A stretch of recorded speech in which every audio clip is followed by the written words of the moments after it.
From the News Channel 8 studios, let's talk live with your hosts, Natasha Barrett and Melanie Hastings.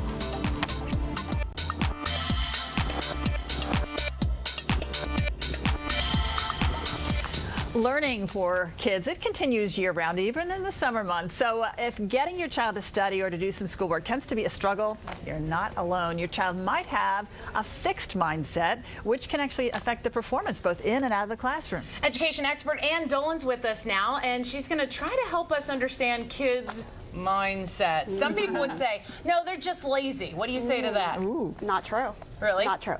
Kids can kind of, you know, mindset is interesting. It's not really a positive outlook or a negative outlook. It's really how you overcome an obstacle, how resilient you are. So what we know is that there's something we can do about it. And that old adage that you're just lazy, you're unmotivated, really isn't true. It's just that we need to find that spark for kids. And instead of saying, you know, when our child doesn't want to do something, too bad, just do it, it's better to kind of dig a little bit deeper. Well, where does this mindset come from? I mean, is this something we're born with?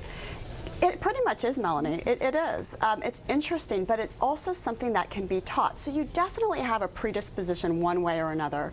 We call it fixed mindset and growth mindset. So fixed mindset, let's say your child comes home with a D on a spelling test. This would be the student that says, oh, spelling's so dumb. Why do I even have to know how to spell these days? I have spell check. Now, your growth mindset child is going to say, oh man, a D on the spelling test, that stinks. You know what, instead of doing flashcards next time, I'm going to write my words 3 times each to study. I have never met a child that's ever said that, and I once was a child, and I would have never said that. Well, that could be an extreme example. I think most moms would faint if the child said that. You know what? Probably so. But, you know, you can kind of get the sense of the child who's willing to kind of get back up again and try again is the growth mindset kid. And certainly we know that there are long-term ramifications. We know that kids with growth mindsets actually have higher grade point averages, and they're more likely to have more positive social relationships. So it's really not something that we can say, oh, you were kind of born like that or you weren't. There are really things that we need to do as parents to foster that growth mindset. Is it finding that spark? Because, you know, for example, kids that don't like math, or not don't like math, maybe they would like to like math, but they're bad at it. And that's what's holding them back. They don't get it. Right. And so, in other words, they just say, you know, I don't like it. But it's really just, I don't like making an F on those quizzes. I don't like making an F, you know, on the tests, or when the teacher calls on me, I don't want to be embarrassed. How do you find that interest level to get them back? That's a tough thing, because you know what parents usually say when their child says, oh, I hate math, I'm no good at math? What? They say, oh, honey, I was bad at math too. It runs in the genes. Our whole family, we're not good at math. That's kind of the typical response. Which reinforces in the child's mind that it really does. I can't do this. Yeah, and so it's not true you're either good at math or you're bad at math. So in those cases, it's really important to lead by example. And it doesn't even have to be related to math. Let's say you're driving down the street, you get pulled over, you're going 40 and a 25. You could say, oh man, this speed limit's way too low. That's ridiculous. Or you could say, oh, you know what, I should have been going a little bit slower. I'm going to really watch my speed. So it's those little things, those these subtle messages we give to kids. And when kids see that it's not so one way or another, but it's something that they can improve, they're more likely to have a growth mindset. So this sounds a lot like, well, you said the kids are born with it to some extent, but then it can change. So yes. Listening to you just then, it sounds like it's just children modeling their behavior after their parents. Most definitely. Is that what's going on? It really is. And you will see that parents with, you know, fixed mindsets generally have kids that have fixed mindsets. But I do know a lot of families, the parents, you know, certainly have growth mindsets and their kids don't. And so those are the families that really want to work hard to change this in their child, not to, you know, remake their child's personality, but just help them to overcome obstacles and see options when they're at a fork in the road. That there's a solution instead of just writing it off and saying, you know what, I'm not good at this, I'm not even going to try in that class because it's me, you know what I mean? And there's no way to change it. And sometimes of that I say to kids, you know, it sounds like you're at a fork in the road. It sounds like you have 2 options. You can just kind of give up and say, you know, my teacher's not that good in math and I'll never be good at math. Or you can say, you know what, this week I'm going to try to study for 20 minutes longer and see if it makes a difference.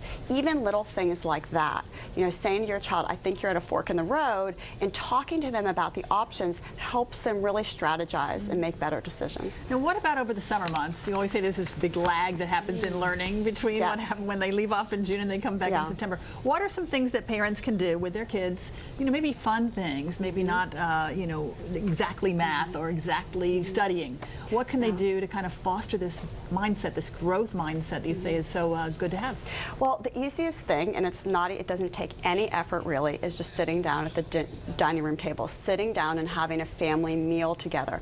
Family meals, when kids have at least 3 family meals together, doesn't even have to be the whole family, but at least one parent, they have higher grade point averages, higher SAT scores, they're less likely to do drugs, they're more likely to have more successful peer relationships. Well, that's some meal. It is, some meal. So it I'm needs thinking I had family dinners. My SAT scores. Darn, what happened to us? more likely, Natasha. More likely. You're the exception, Natasha. No, but seriously. No, I know what you mean. It's having that time. It is, and really you're kind of strategizing. And my favorite game is called Rose and Thorn. And this is when everybody at the table has to say something positive that happened to them that week. That's the rose. And then the thorn is something maybe bad that happened, an obstacle, but they overcame it. And an example is, the other night I was sitting down with my kids, and my son Ethan, my youngest son, he's 11, he said, oh man, my thorn was when I couldn't find my mouth guard for rugby on Friday night at 7:30, and I had to leave in the morning at 8 o'clock for my game. And I knew I had to get a mouth guard. And he said, I looked all over the house. I couldn't find it anywhere, so I went online to see how much it would cost. He dug through his allowance box, realized it cost $11, that he had about the same amount of money. And then he said, and then I asked Dad to take me up to Dick's, and I got a mouth guard, and everything was good. And it could have been that I could have said, or my husband could have said, oh, Ethan, you know, you're so irresponsible. You should always put that mouth guard back in the same place every time. It's not our job to cart you around to Dick's Sporting Goods. But in the end, he solved his own problem. Wow. So he deserves a gold star for that. A gold star. Yeah, it was a creative solution, too. But you know what? I just want him to get to the point where he puts it in the right place every time. Yes, of course you One do. of those days. Of course. But, He's like, I was good. Can I have $11 back? Yeah. That would be a growth mindset. There you go. Brilliant. But sometimes parents have to realize, hey, we've misplaced things too, sure. like keys to the car, something Yes. like that, right? It happens. Yeah. It happens. It sure does. All right, good to know. Thanks for coming in today. Thank Ann you. Dolan, education expert. Have a great summer. Thanks, Thanks. Ann.